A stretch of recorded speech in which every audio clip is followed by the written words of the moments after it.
The Roaring Twenties. A time of jazz, extravagance, and of course, some of the most legendary cocktails ever created. While Prohibition may have tried to keep spirits at bay, it only fueled the creativity of bartenders, leading to some of the most iconic drinks we still enjoy today. So tonight, we're stepping back in time to mix three of the finest vintage cocktails from the era of hidden speakeasies and dazzling soirees. From the elegant and bubbly French 75 to the smooth and golden bee's knees and the rich whiskey-forward Boulevardier, each sip tells a story of a time when style and sophistication were shaken, stirred, and served in the most exquisite glasses. So grab your favorite vintage glassware and let's mix up some history.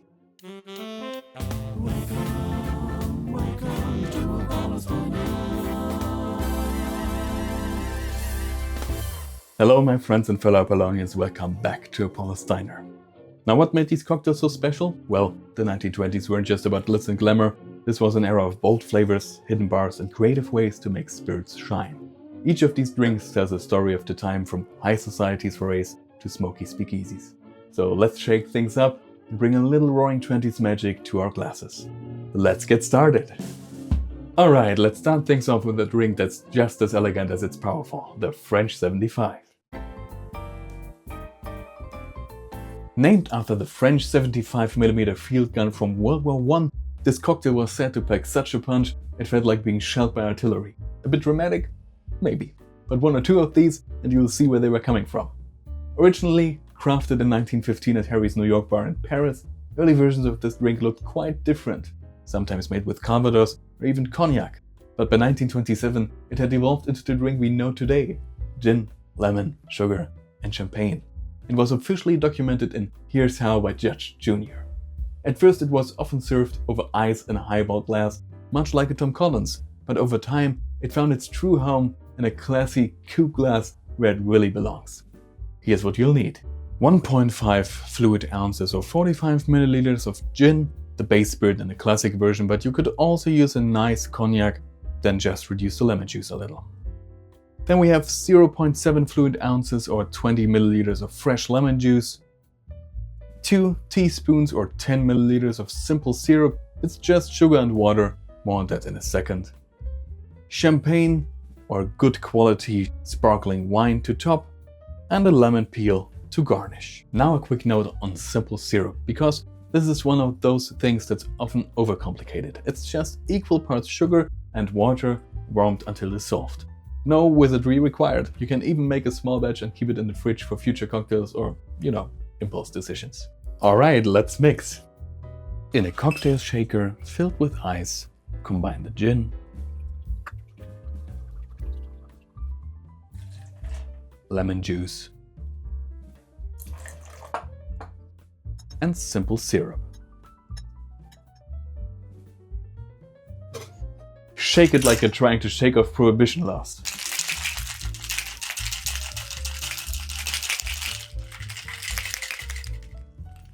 Then strain it into a chilled coupe glass. Top it with a nice dry champagne.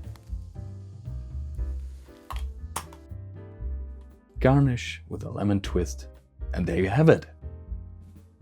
Effervescent, zesty, and dangerously smooth. A sip of this and suddenly you're the dazzling 1920s soiree. Minus the flappers and jazz band, but hey, we can dream. Santé.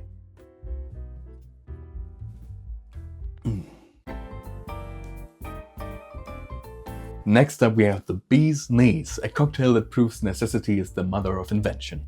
During Prohibition, gin wasn't always the smooth, well-crafted spirit we know today. Sometimes it tasted like, well, regret. But bartenders got creative, using honey and lemon to transform harsh, bootleg gin into something truly delightful. And just like that, the Bee's Knees was born. The name itself is pure 1920s slang. The Bee's Knees was used to describe something absolutely top-notch, like a fancy new automobile or a Charleston dancer with some real pizzazz.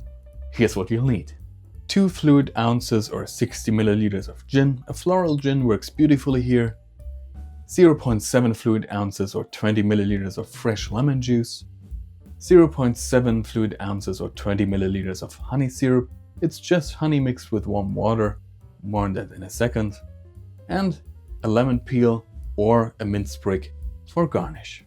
Now let's talk honey syrup, because if you've ever tried stirring straight honey into a cold drink, you know it's about as cooperative as a speakeasy owner during a police raid. To fix that, just mix 2 parts honey with 1 part warm water, stir until smooth, and boom, you've got a silky smooth syrup ready to mix. Alright, let's shake. Combine gin,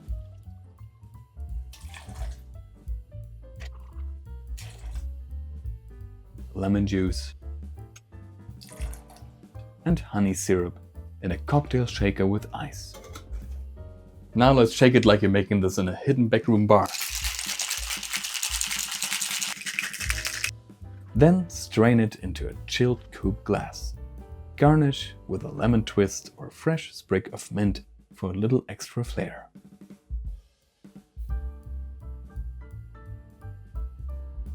The result? Smooth, citrusy, and perfectly balanced. This cocktail is truly the bee's knees. Cheers!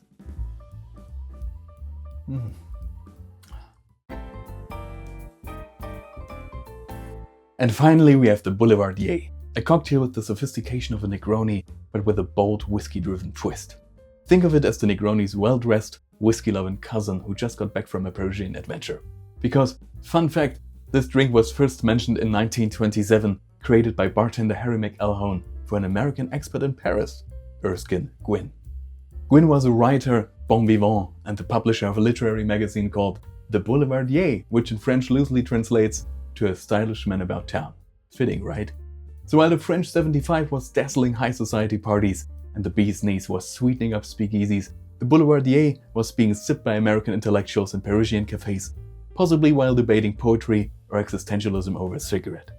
Here's what you'll need. 1.5 fluid ounces or 45 milliliters of bourbon or rye whiskey. Rye makes it spicier, bourbon makes it smoother. 1 fluid ounce or 30 milliliters of sweet vermouth, like Martini Rosso. 1 fluid ounce or 30 milliliters of Campari. An orange peel for garnish. And if you want to be really fancy, a mixing glass and a bar spoon. That's optional, but highly recommended. Now no shaking here, we're stirring this one. Add whiskey, sweet vermouth,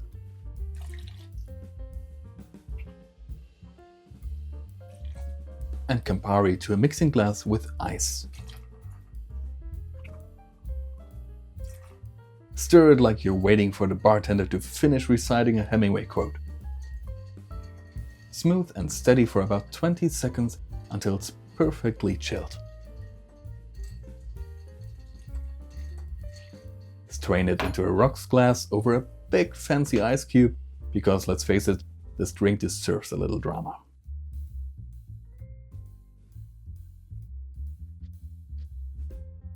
Express an orange peel over the top for that extra touch of elegance.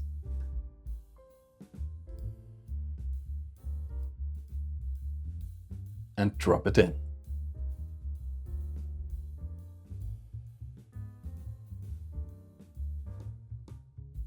Rich, bitter and complex, just like a good 1920s novel. Cheers to the golden age of cocktails. And there you have it, my friends and fellow Polonians. 3 stunning cocktails straight from the roaring 20s. Whether you're feeling bubbly and elegant with the French 75, bright and zesty with the bee's knees, or bold and refined with the Boulevardier, these drinks bring a taste of the past right into your glass.